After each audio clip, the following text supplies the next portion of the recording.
Welcome, everyone, to another episode of the Aristocrats Soccer Podcast. This week, we are joined by a World Cup veteran from 2014 and a man who can quite literally do it on a rainy day in Stoke, Geoff Cameron. Geoff, welcome to the podcast. Thanks for having me, guys. Appreciate it, Geoff. Really enjoy. Appreciate you taking time and enjoy having you on. This is really exciting for us to get a chance to talk with you. Have so much experience and following your career for so long. So looking forward to it. Yeah, appreciate it, man. Thank you. Yeah. So just starting off, Geoff, we always kind of go touch on what's going on now, the here and now, and then we go into kind of the past a little bit. So for you, being at QPR, and you've been there for the past couple seasons now, and you guys are kind of a mid-table team, maybe in the championship.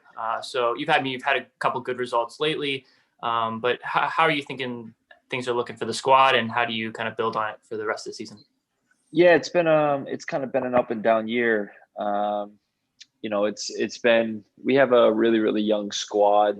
And as of recent, we signed Charlie Austin. He came in, another experienced guy, and we just brought in Stefan Johansson. So that's another experienced guy. So we were a bit young, and I think kind of lacking that bite, that finished product that I think we needed in the beginning of the season. And we're halfway through, and the league is so competitive, the championship. I mean, playing the Premier League for 7 years, and going through that, and you have your time with Saturday to Saturday most of the time without the cup games and stuff like that. But the championship is like Saturday, Tuesday, Saturday, Wednesday, Saturday.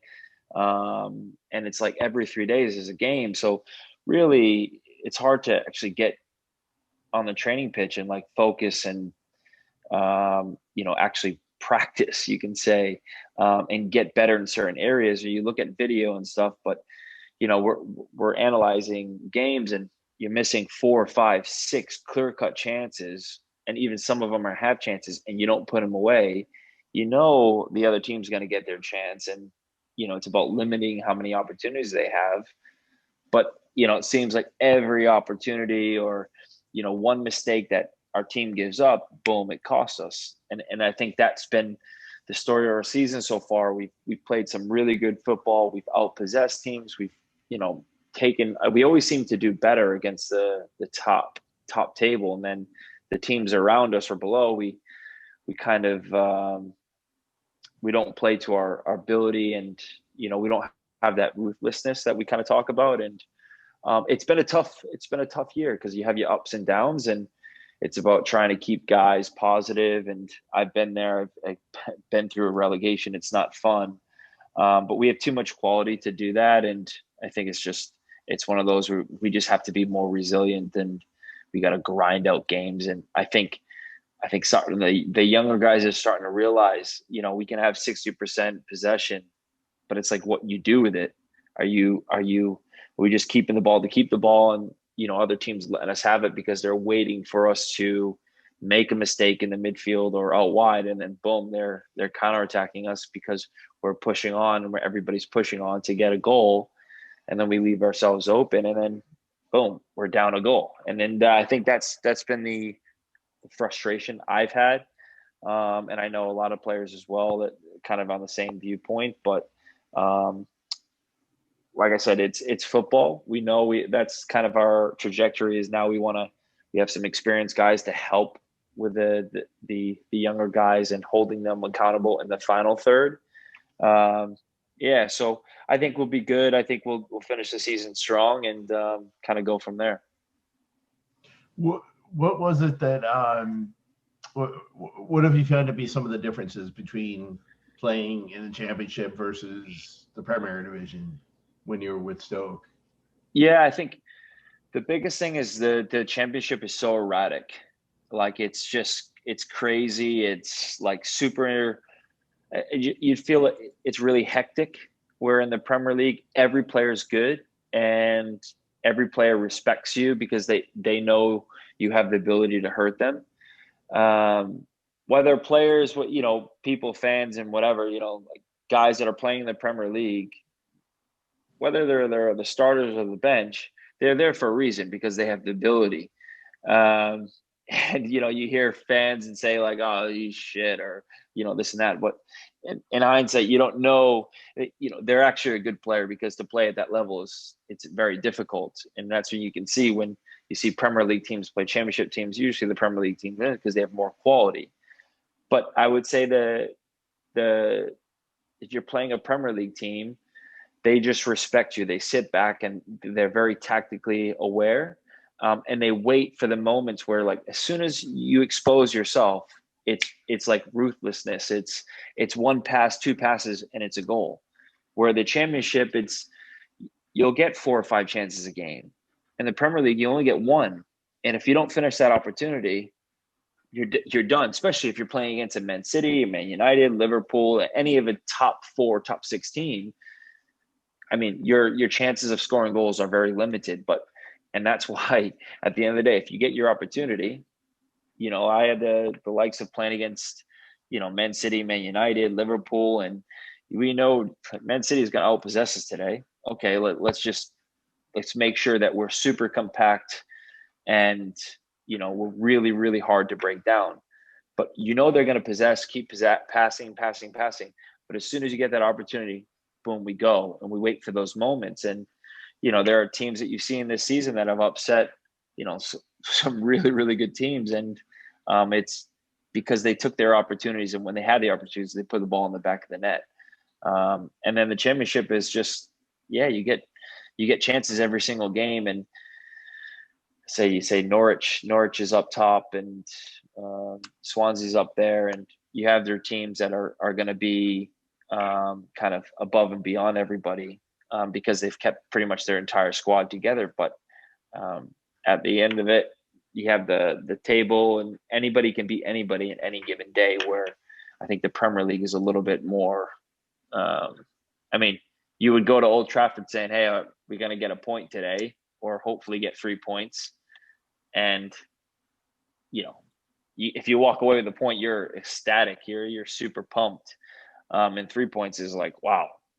And then you have your like kind of quota for the month. If you have 4 games, you're like, all right, we need to get maybe 3, 6, 9, 12, maybe 12 points out of the 4, or maybe 6 points out of the 4, depending on what teams you kind of are playing against. And I found that really, really unique with Mark Hughes, and I thought we did really, really well with that, because he would break the season down in kind of phases of, you play Man City, Man United, then you'd have Everton and maybe West Brom. And you're like, all right, how many points are we going to get out of this?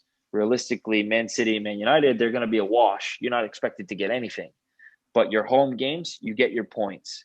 So you're going to get maybe 5, 6 points out of that month. And then you kind of go, and then those months, you'll have really good months, and you have some not so great months. And at the end of the season, it's like, this is our target. Our target is 65 points. And this will get us in the top 10. And I think that's a really good way of breaking down a season and breaking down games. And kind of, it's interesting because us older guys, I think that's kind of how we see it. And like, all right, we got a good run of games here. Let's get 7 points out of the next 4 or 5 games. And those 7 points will make you jump up how many spots and put you in a good area for the next run of games. So it's really interesting in perspectives, because everybody wants to win every single game. But in reality, you just know, like, because there's relegation, where you have to pick up points. And I think that's what I would love to see the MLS do, something like that, or have some purpose of, like, it shouldn't be great if a team finishes bottom. There should be some consequences. There should be something, because I guarantee the games will be much more intense. And, at the end of the day, like, you're on good money, and then all of a sudden your money's slashed. The intensity is completely different. And I think that will just push, and I think it will make fans even more aware and more in tune to it, and understand, like, yeah, they're not going to just keep getting their check, but there's something that they're fighting for, Yeah. Sorry, that was a bit of a rant. Hey, feel free to rant. This is all you. But that's one thing that when I watch MLS games, is I completely agree with. The games are always so open, and teams at the top of the table, like Atlanta United, not last year, but the years before that, of course they're open because they have Joseph Martinez, they have Almiron, they have players like that. But the teams at the bottom, like Stoke in a Premier League, not the bottom or a mid-table team, you should be defending with your lives. It should not be, you should not be open and the game shouldn't finish 5-3. You have to dig in when you're playing a top team anyway and try to get the results. So kind of from your perspective, you've playing at Stoke for, what was it, 8 seasons, 9 seasons. You were always at mid-table, try to stay up, a couple top half finishes. Did you get any more kind of joy or out of playing those games where you really had to dig in versus maybe you're playing, I don't know, a West Brom or something? And I mean, it's kind of, you'd always get up for the big games. You'd be super pumped and playing against United, Liverpool, Chelsea, Man City. Those games, the teams that are in the top 6, you always get jacked up for. You're like, I call them, you have players that they only show up for games where it's like it's on TV or they want to be like the main man and this and that. They'll show up for those games, but then when it comes to a game where they have to graft and they have to work their ass off, like they kind of disappear. And when playing under Mark Hughes, we went from a team with under Pulis for, that was probably 15th, 16th or so, maybe 14th. And then boom, we went to top 10. And it was just a different mindset. And, it was nothing against Pulis, but I flourished under Mark Hughes, and he put his faith in me and he relied on me. And, I would run through a brick wall for him because I did well when I played for him. And he played me center half. He played me defensive midfield. I played right back. He pretty much used me all around the pitch. And for me, that was great because I got to play. I was playing every single weekend. But it was nice because when we were in the top 10, like teams come to you, they're like, we need to try and get a point here. So then they kind of, you start to seeing how people view you in your perspective of Stoke. And Stoke is known as a kind of a rough and tough and more direct team. But when Mark Hughes took it over, we changed that style and we actually had the ability to adapt. We could be direct when we wanted to, but we could also play football because we had players that the likes of get on the ball and play. Marko Arnautovic, Bojan, we had Peter Crouch, John Walters. We had guys that were getting on the ball and doing their own thing. And Yosselu, they had different styles and different flavors of kind of how they played football, but he gelled it together where, I'm playing alongside Ryan Shawcross, who's a typical English defender, very, very hard-nosed, kind of more direct, but very solid, and knowing that like you're going to get 100% out of him every single game. And Robert Huth, and he's a typical German, hard as nails, like just very, very strong and tough. But he's not going to be trying to like dribble out of the back and be a PK-esque type center half.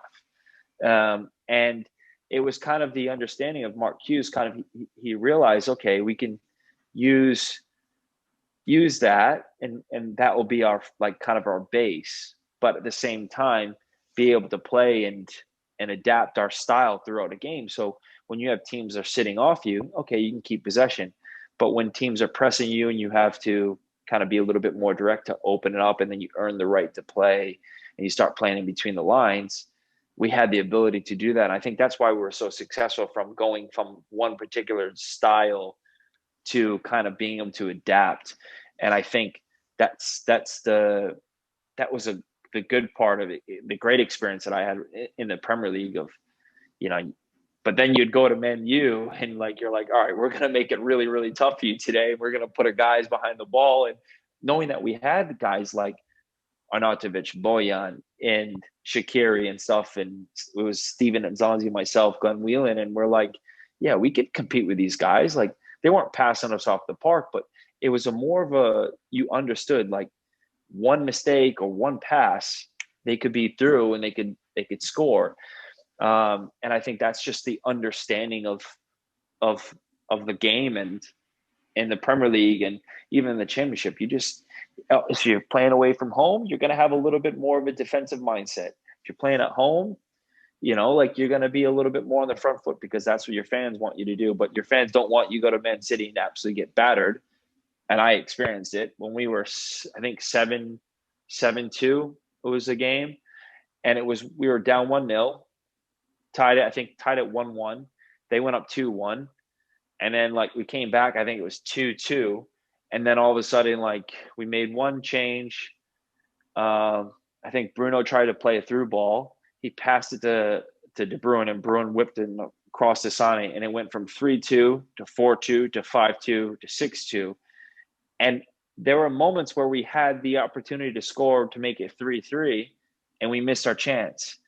And it was like Man City saw blood, and they just pounced, and we made ourselves a little bit open because we got a little bit more.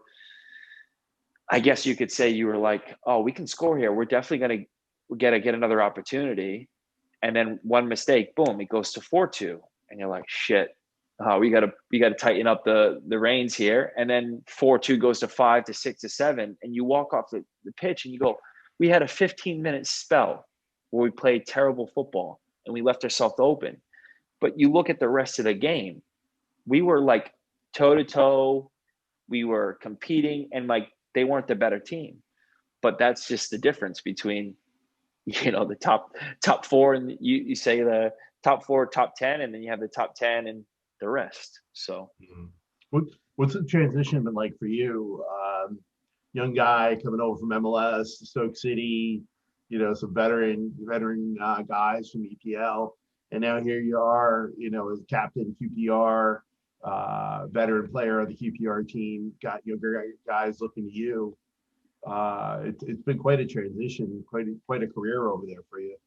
Yeah, like I'm gonna have fans that they're gonna praise me and say like, oh, look your career, and I'm gonna have fans that say like, oh, he's shit. He was a shit footballer. Like it's just it is what about football. and at the end of the day, like I look at it, I said if I wasn't good enough, and that's why I made the decision to come over here. I wanted to challenge myself, and I wanted to not have any doubt in my mind. Was I like woulda, coulda, shoulda? Like, was I good enough to play over in the Premier League? Was I good enough to play in Europe? I didn't want to have any doubts. And I think, when I had the opportunity to re-sign with Houston, I just said like, I want to give it a go. Jurgen pushed me. He's like, you need to challenge yourself. You want to play at the highest level. That's where I wanted to do. And, it's a long story short, but I had a few other teams that I was interested in, talked to Tim, when I played against Everton in the All-Star game. I think David Moyes was kind of following me from there. And, I kind of between David Moyes, myself, and I got on the phone with Tim Howard, and he's like, don't agree to personal terms with Stoke. We want to come to Everton. And I was like, yes, like, great. Like I'll go to Everton, and this is a great opportunity, and kind of agreed to personal terms with Everton already. But then there was a decision made by the league, and they made the kind of decision to go with Stoke because they've already agreed on the price. And then I realized that, later on it was, Stoke had a part ownership in the MLS or one of the owners. And they didn't kind of want to ruin that relationship at the time. And then you kind of see like, oh, that was my decision, but it didn't matter where I ended up. And at the end of the day, I'm actually really, really happy I ended up going to Stoke because I created my own path, and I was able to do it by myself. And where it would have been great playing alongside Tim, playing with the national team and stuff. But, I only lived a mile away from him. So, which was great. We got to see each other and hang out, and he helped me adapt and helped me become more comfortable, just in that area and adjusting to life from the US to England and in the Premier League. And it was good, but it was a tough road because you realize going from college, and it happens so quickly, you don't really have time to think about it. And you go from college, and then boom, you're drafted, and then within that year you're playing in a Champions League game in, I don't know, Atlanta or Pachuca or whatever. And or Saprissa, that was like the one you like, wow, like this is crazy. And like 4 months before that, I was at college. And then you go from there, you go to the national team, and in kind of breaking your foot into the door there, and then the jump over to England. But it's been a crazy journey for sure. Interesting one. But for me, it's just more of to give other guys hope that, if a guy from Boston and guy that I got drafted 4th round or whatever, you need a bit of luck here and there for coaches to select you. And when I got drafted, it was just an opportunity that Dominic and John Spencer kind of took on me. And, I took advantage of the opportunity, and look where I am now. So, but yeah, it's been good, adjusting from the Premier League to the Championship, and then with being kind of an experienced guy and a leader in the locker room and the dressing room, and having to adjust how you motivate guys and how to get guys going, because the younger generation is really, really different compared to the way I've been kind of taught, and the way I've seen older guys kind of coach me and kind of push me in the right direction, where it was ruthlessness and a little bit more harsh, and because they knew that you were a good player, and they wanted to hold you accountable and push you in the right way, and they're very straight with you.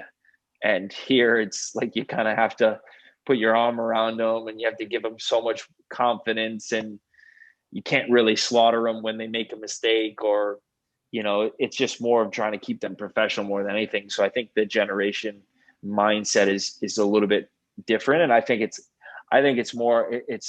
much more harder for managers now, and to actually, because it's dealing with all different types of egos and kind of generational millennials and snowflake. Yeah. It's like they everybody has this image, and they want to create their own kind of persona, and like it's really, really crazy to see. Yeah. Is there something that, as a kid growing up, you were in Massachusetts, you started at West Virginia, you transferred. I mean, West Virginia wasn't a terrible experience, but you transferred to Rhode Island in college. So you didn't have, like you said, you were a low 4th round draft pick. You didn't have a direct path. And is there like one kind of characteristics in yourself that you would say to maybe a younger generation, this is what I had, this is what led me to becoming one of the top American appearances in the Premier League, all that different stuff? Yeah. I mean, don't let anybody say that you can't do it. And don't have doubt in yourself. To do whatever you can to get to the next level. And, if I didn't get drafted, I would have gone and I would have done something. I would have gone somewhere. I would have gone to maybe Sweden or made my way that way.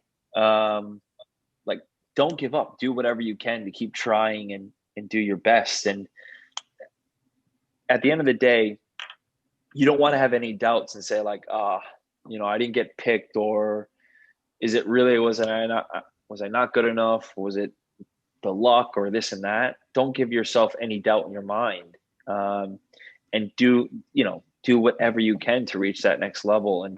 And for me, that was kind of my mindset of, I just wanted to keep training and getting better, and prove to people that, a guy from Massachusetts can make it. And, because growing up in the area where I grew up, like, it's either ice hockey, football, basketball. Really, soccer wasn't really a big thing. I mean, although youth soccer was big, but it wasn't known.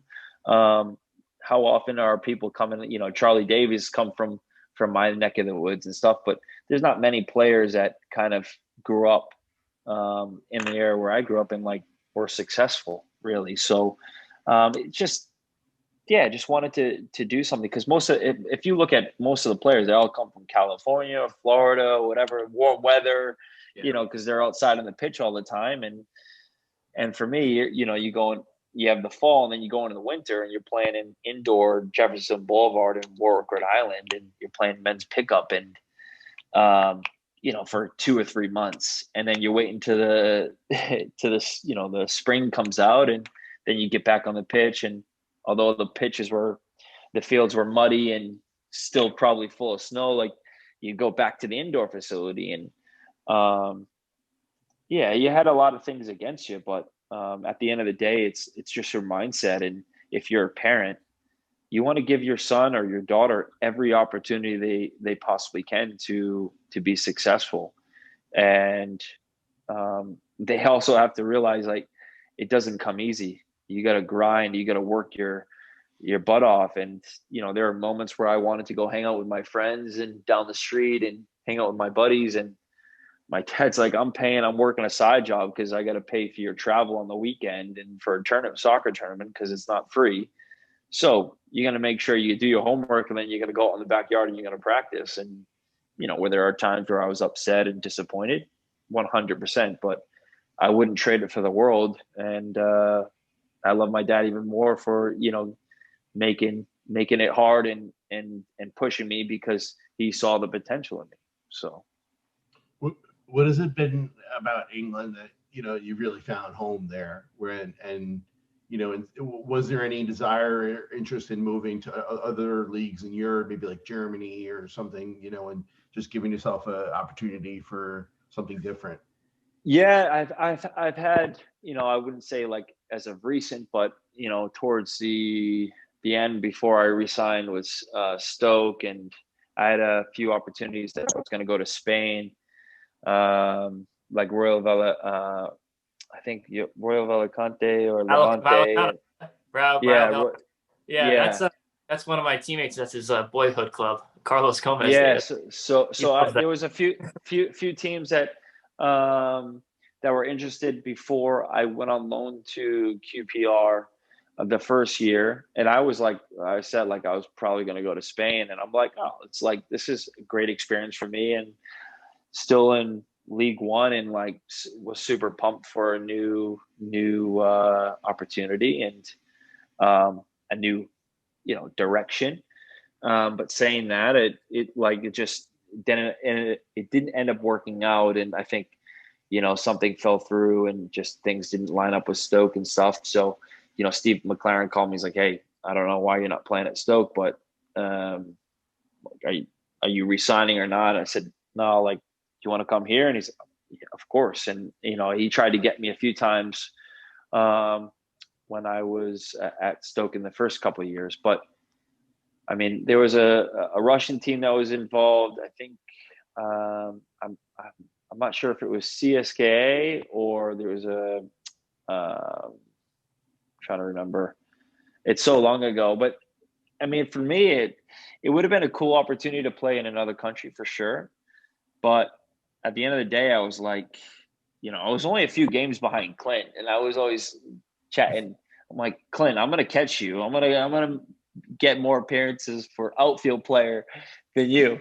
And I think the year we got relegated, I was like, oh shit, yeah, I'm about 20 off of him, and I'm like, I knew I would have beat him. I would have for sure. I would have been able to hold that over his head, and then he would have just played the trump card and be like, well, I've scored how many goals? And I'd be like, fair enough. But yeah, I've never been opposed to going and playing in another country. I think it's cool.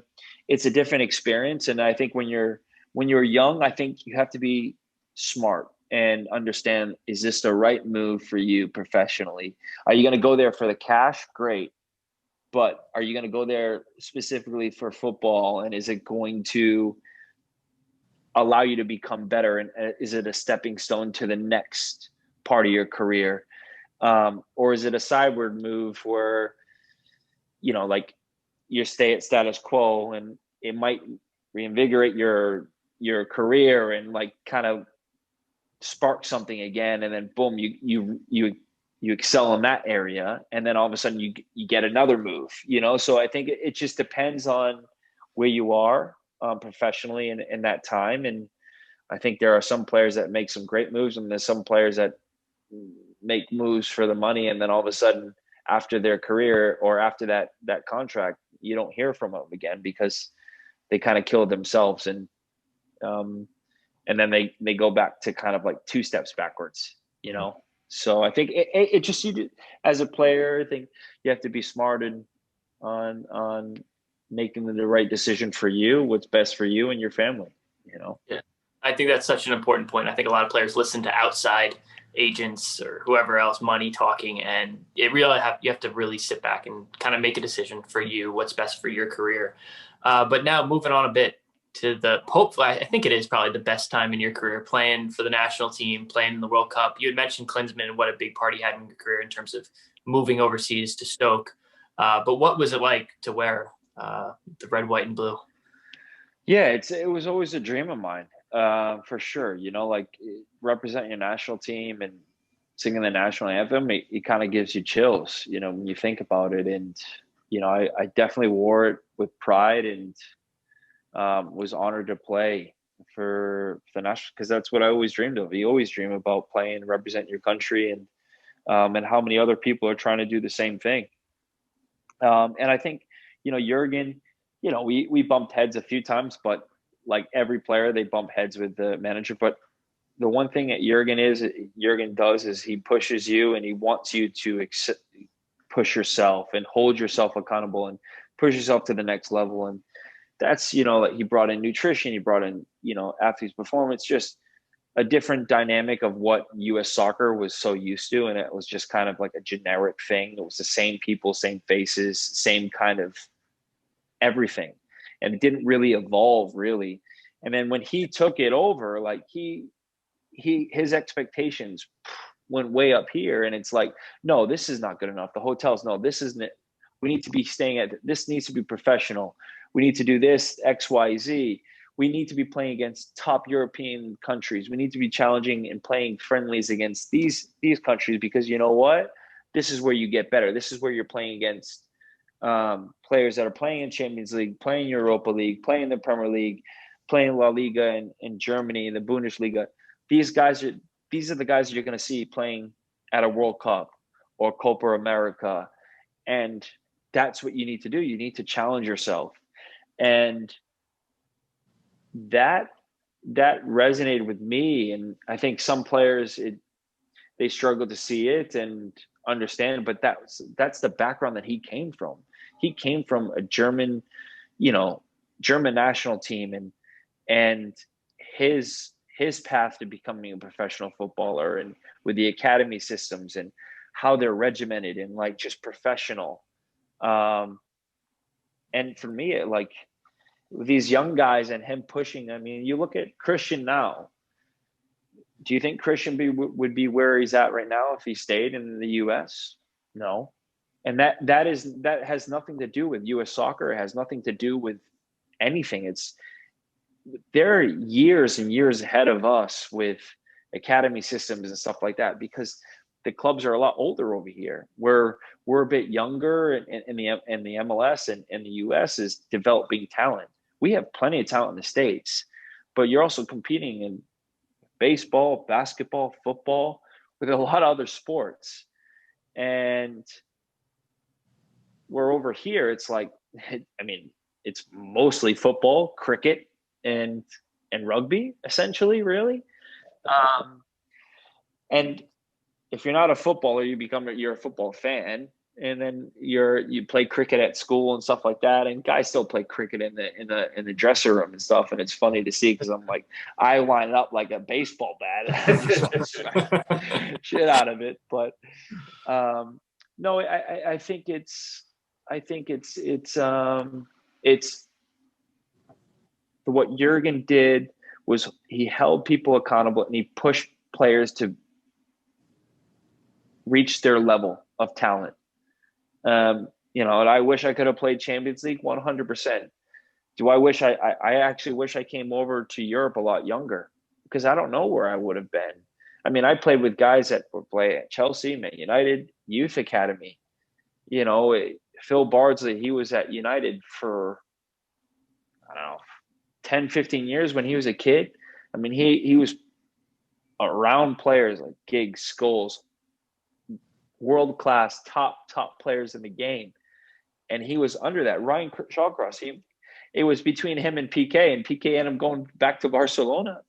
I mean, and that's where the likes of, playing along, I'm like, and you always think, you're like, damn, like if I would have came over here when I was younger, who knows where I would have been. Mm-hmm. And, like I look at it as I had to go to, club team. I got seen in the club team at a tournament, and then I got picked up by West Virginia. West Virginia gave me a scholarship, and then I ended up leaving halfway through because the coach broke NCAA rules, and it was all going to shit. And then I was like, I was playing summer ball with a bunch of guys that were at University of Rhode Island, and they were like, "Hey, we just lost one of our main guys. He went to go play in Montreal." This is before Montreal Impact was in the MLS.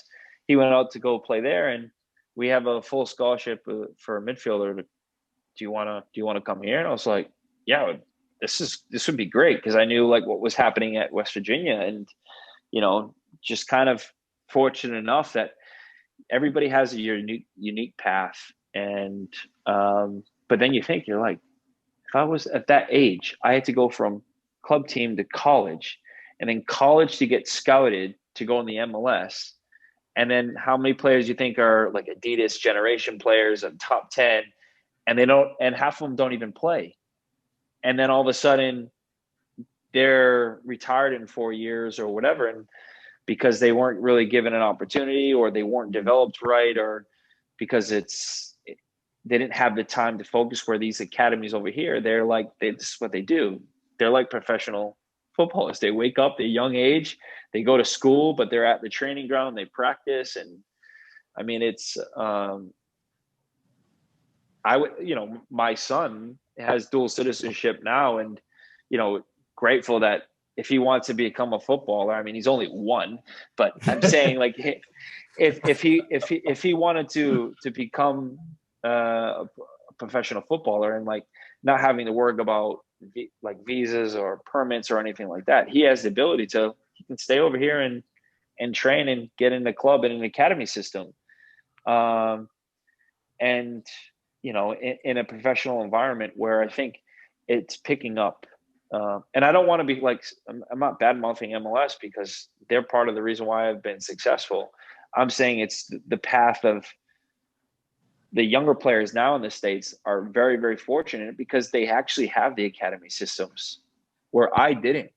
I didn't have an academy system. I had to get seen in college, and college from there, and I wasn't in the system of like the youth national team system. I wasn't seen, I was just Massachusetts. Like, how many Massachusetts players come out, and are professionally, it wasn't looked at as a big state that was producing soccer players left and right, But yeah, I think that's the one thing is Jurgen pushed players to push themselves, to challenge themselves in their career, and don't be complacent. And if you have an opportunity to go play at a higher league, challenge yourself, because at the end of the day, if you can't play and you don't make it, you can always go back to where you started, and that's kind of, and I think that raised the level with the national team. When you go into Italy, you play and you beat them, and you're going to Bosnia and you tie, and you're playing against countries, and then then you go out there and they respect you, and they're like, oh, America did all right, and then you see England, they don't make it out of the group, and they played Costa Rica, and I was like, oh, this is great, because you know what, like Costa Rica's in our qualifying, and like you guys lost to them and didn't even make it out of your group. So it just shows you kind of, you turn some heads a little bit. What are there's so much to talk about, but just what are like a couple things that really stand out to you from the national team?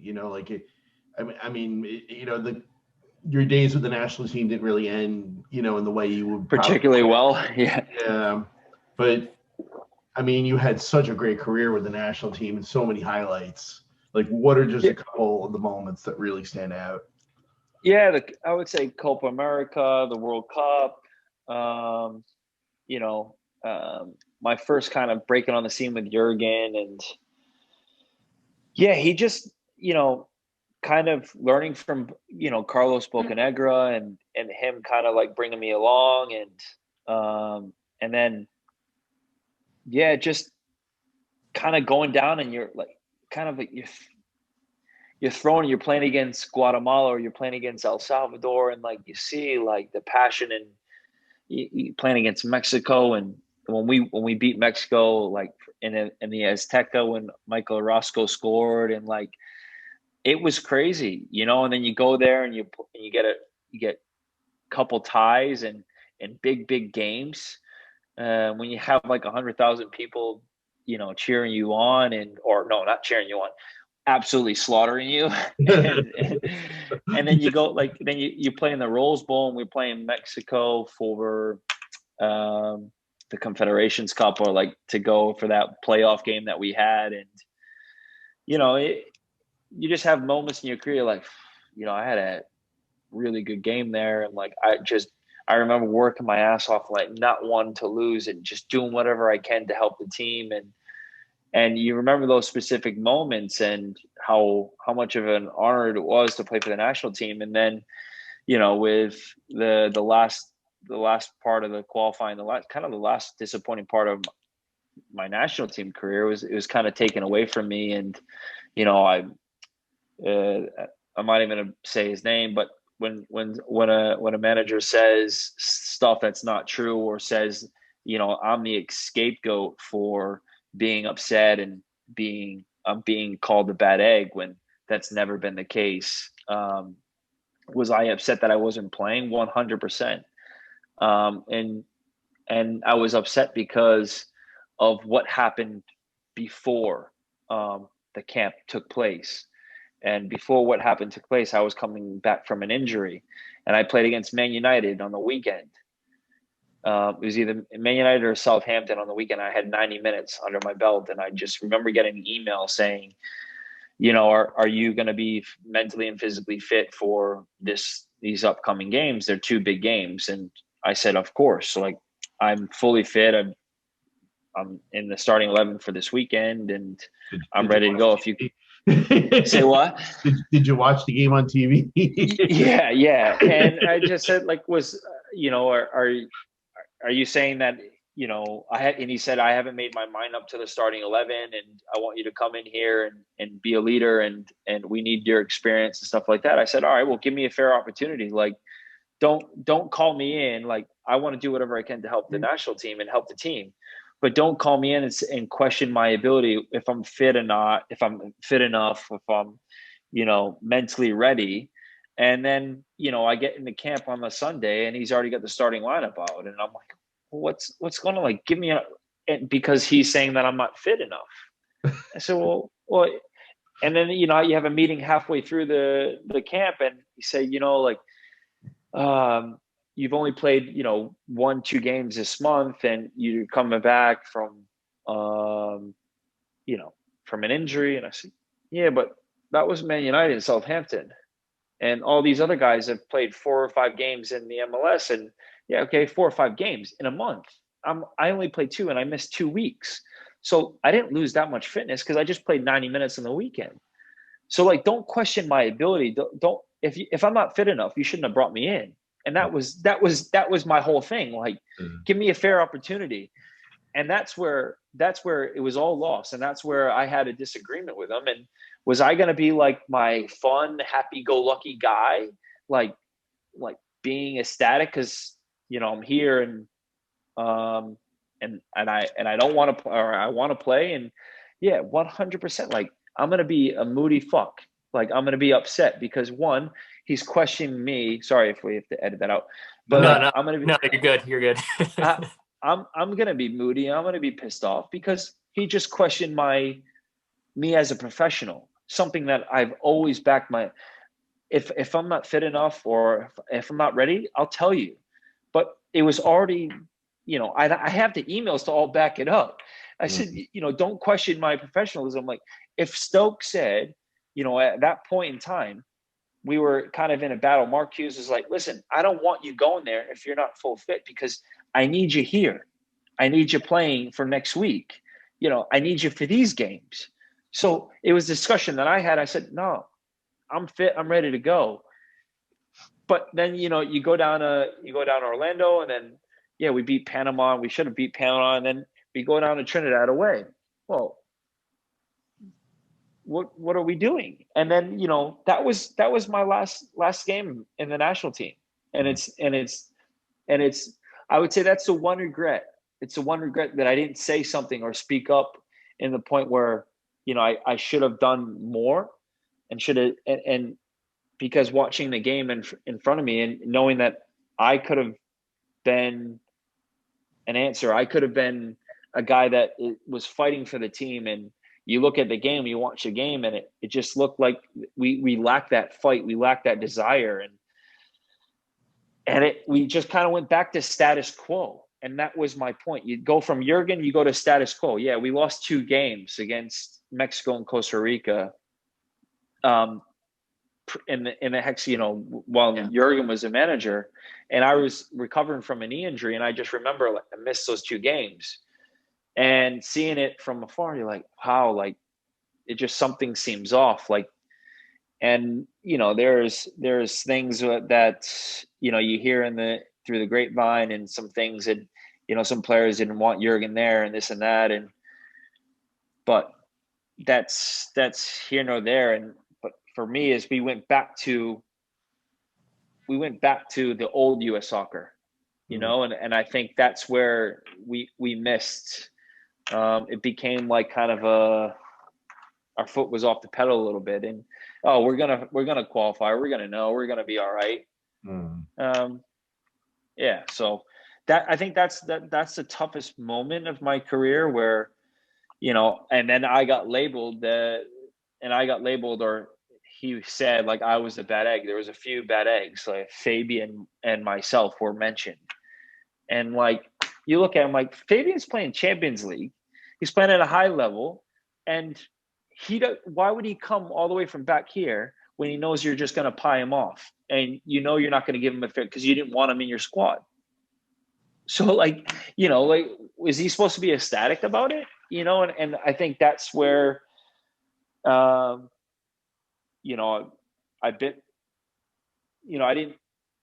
got kind of thrown out under the bus, because it was like, oh, we didn't qualify, but let's deflect and not take ownership. And, I took it personal, because after reading his comments, and when he said, I did the best I could with the talent that I had, that should bother every single player that was in the squad. Because at the end of the day, we were better, and we had really, really good players, but you made a bad tactical decision, and that's the end of it. Like, that is, you don't play a 4-1, 3-2 away, and you're attacking, and you needed a point to qualify, and you're playing away to Trinidad. The pitch was terrible, was flooded the day before, and we make it more solid. And that was the one time we didn't change the lineup, because he changed the lineup every single game prior to that. So, that for me was the hardest, I think the biggest disappointment and the regret that I have in my career.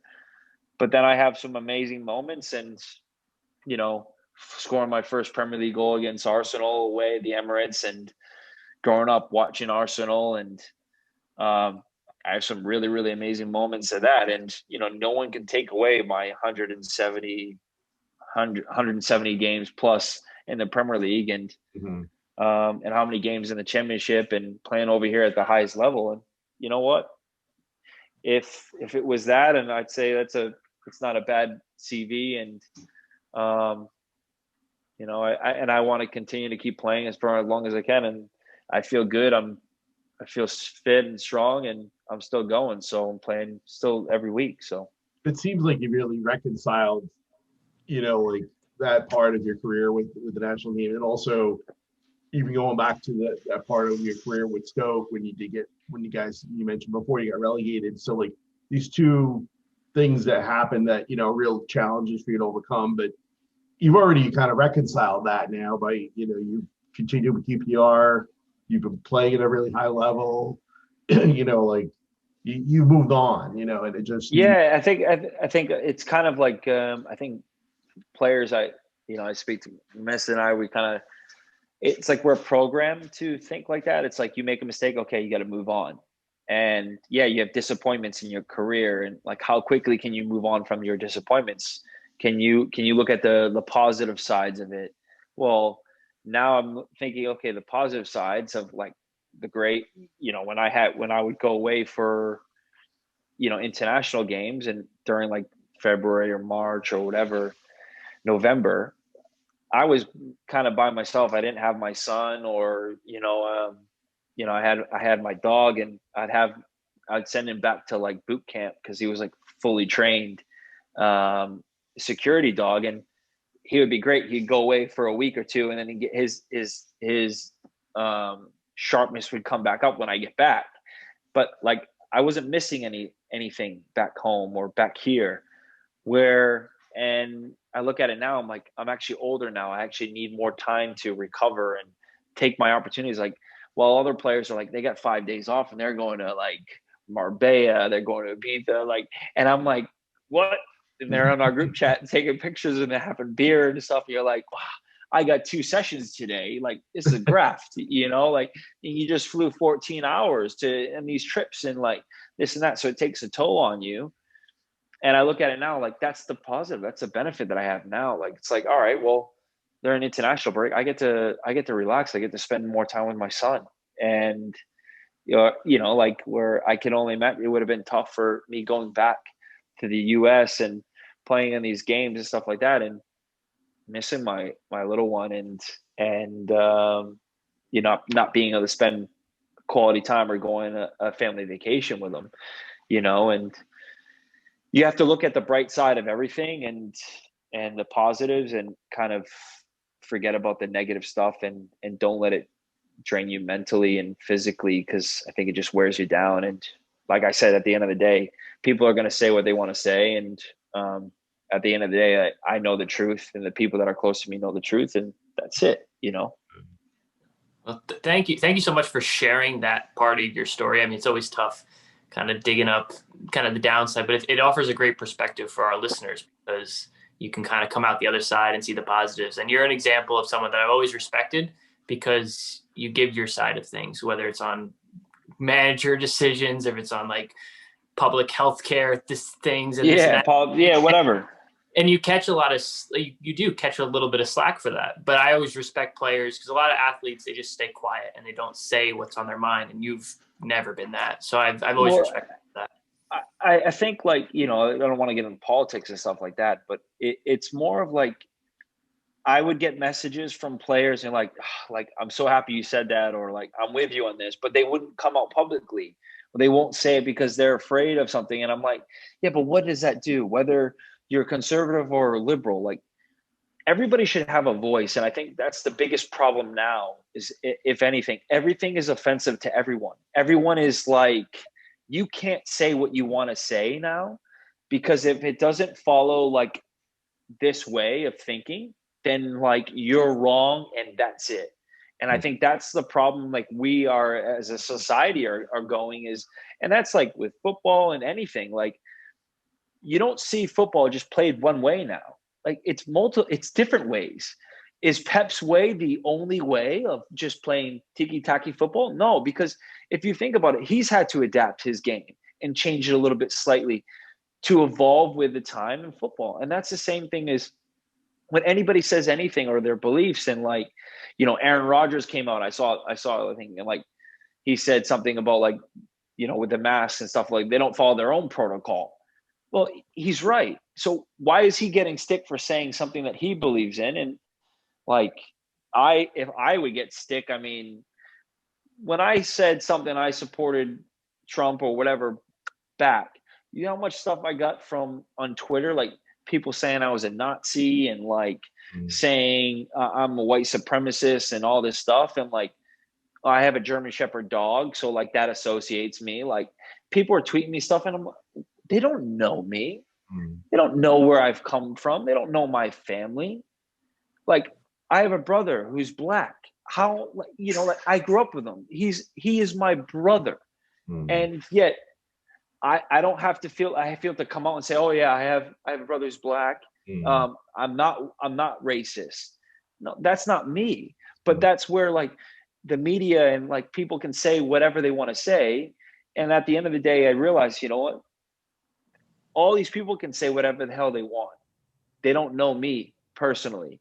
They don't know my life. They don't, because I want to keep that part to myself, my family, my girlfriend, my son. That's private to me. And, you know, you have, um, you have reporters like Grant Wall who twist your words and try to make you into a bad person, and they'll say things that you actually really didn't say. We're very anti Grant Wall on this show. At least yeah. Trust me, a lot of players refuse to talk about him. And like I remember when I wrote something specifically, he said, I'm doing a piece on the immigration ban or whatever. And then it like his quote was, Geoff Cameron supports a Muslim ban. What? Like, no, that's not. And if you actually read the quote, like, I don't read anything he writes. So. Yeah, but I was painted as this bad person, this and that. And I think that's the bad part of like players now, like kind of we talked about the new generation. Like you're trying to create an image, you're trying to create, and everybody's trying to create this persona of being a robot and like posting a picture in your like cool gear that everyone else has, and not being you as an individual, as you're a person, and having to bite your tongue on something that you believe in, or having to bite your tongue on something that you disagree with. And but then you can't say anything because you're not following status quo, you're not following the sheep, or you're not following the direction that people want you to think of. And what happened to critical thinking? What happened to questioning things and being open-minded to take criticism and accept other people's opinions? We actually don't have that anymore. It's either, you know, this or that. And I think that's the biggest thing I've seen in like a turn of over the last few years is, you know, I've kind of stayed off Twitter, and I post my things on Instagram here and there, but only when I actually like, I'm really, really angry, or I feel like I just want to say something like, this is ridiculous. But then I don't even think of it, like, it's not even worth it now, because it becomes a headache, and it becomes negative. And then you start thinking, you're like, oh, what's going on? Like, you're looking at your phone, getting your messages, and people are saying like, oh, this and that. And you're like, you know what? It's not even worth it anymore. It's not even worth it, because you're not going to change it. This is the way the direction is going. And I appreciate you guys saying that, but I also hope that other players will realize and say, you know, like, you're right. Like, if you don't like something, it's all right to say it, and it's all right to speak your mind. And don't do it when you can destroy your career. Like, meaning like, don't do anything stupid, but don't hurt yourself in a time. Be politically correct, you know, and in the moments. But when you feel like you want to fight and say something, say it. Yeah. So hopefully that makes sense. No, it's a great message, and it's something I don't. We can move on from that kind of side of things, but it's such a good message. I don't think one side is completely right or the other side. It should be everybody coming together and figuring out what's best for everyone, not fighting each other. That should be the message. 100%. That everybody says. But and it's okay to have a different opinion. It's okay to have a different playing style in football. It's okay to have a different of anything, you know, like, I don't think a player can go in any career without bumping heads with a manager, even a manager that you love, a manager that, you know, Mark Hughes. We had our moments, like, you know, like we bump heads, or it would be like he'd get pissed off at you, or you get pissed off at him. You're like, what? Why? And then you move on from it. And it, like, you can't go your whole career and love every single manager, but you know what? They can respect you for your work ethic and your attitude. And you know what? And I think that was the thing that bothered me more than anything, because I was questioning on my work ethic and my fitness. And that's what I didn't like. And that's when I said, like, I got thrown under the bus. But coming from that, like, you as a man, and I remember that you were, as a man, you evolve, and you see things, and, you know, you have agents here and players and experience, and it's really crazy with, my first agent to who I have now. You understand, and like players need to know, like agents want their thing. So you have to be smart and knowing, like, are they choosing the agent because they can get you a move to Chelsea, because they're promising you a move to Chelsea? Like, are you going to sign with them and like false promises, and then you don't end up going to Chelsea and you feel let down and you're disappointed and you're like, well, why didn't I go to Chelsea? Well, you have to know if you go to Chelsea, you're going to be a little down. Yeah, yeah. But that's the thing. Like the players and knowing and making decisions, educated decisions. So like if players are listening to this, and you have to do your research. You have to talk to other players, reach out to other players, and say like, well, was this should I do this? Like I'm in this tough situation with the club and my contract and stuff like that. So there's all things that you can reach out to players, and I think it will be helpful for anybody going through these type of things and in anything in your career. And that's why it's really, really good for the young guys to reach out to the older guys and pick their brain as much as they can, because they've been through it. Geoff, we need some funny stories. So like anything you can share with us that like, would just really give everybody a good laugh about, like, got to be so many in your career. I have a bunch. A lot of them aren't legal to talk about. They're like they're on the edge. But I would say Bobby Boswell. He is a proper. He's a funny guy. A guy I've stayed in very, very close contact with. He's got some amazing stories. Well, I would say, I'm trying to think of ones that I can actually talk about. We can get Bobby on as our next guest, and we'll get his scoop. Yeah, he's got stories for days. He's got stories for days. But I would say I'll give you a funny one. Let's see. Jermaine Pennant. Mrs. was on one of the Zoot magazines or whatever. So like she was on a cover, and it was my first time like coming over to England. I was like, what's this Zoot magazine and whatever. And it was like girls topless. And I had no idea, like, oh, this is crazy. And page 3 was a girl. Yeah. And the funny thing, like Jermaine Pennant's missus was in a couple of the magazines. So on the first away trip, a bunch of the guys bought a bunch of the magazines, and they just put it all on the bus. And like every chair you went on to was a picture of the missus on it. And then, to be fair, he came on the bus. He's like, "Yeah, I know you guys are all checking out my wife," And that was like, but he's like, "Oh, you guys you wish," and it was I would say a relatively funny story, but then. I'm sure you know about the pig's head and Brett Shea holding that up in the locker room when there was.